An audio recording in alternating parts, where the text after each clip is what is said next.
এই যে সমাজ, পুরো সমাজ আজকে একসাথে, এইভাবে আবার দেখা যায় কোন দিনী মাহফিলের প্যান্ডেলে, ঠিক না? এইভাবে আবার দেখা যায় কোন ঈদগাহের ময়দানে। এই ছোট, আজকে দেখা যায় এখানে একটা গানের মঞ্চে। ঈদগাহে তো সবাই মুসলমান যায়, কোন হিন্দু লোক যায় তো না।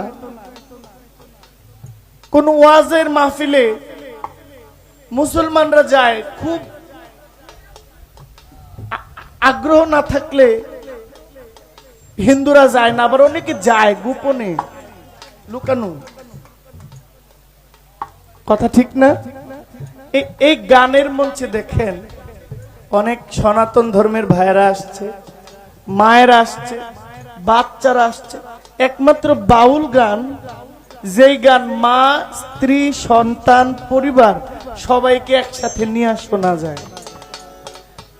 এখন বর্তমানের সিনেমাও একসাথে বসে বাপ ছেলে দেখতে পারে না, নাটক সিনেমাও দেখা যায় না বাপ মেয়ে একসাথে বসে। মাঝে মাঝে এমন নাটক সিনেমা আসে, এটা জিব্বায় কামড় দেওয়া ছাড়া আর উপায় নাই।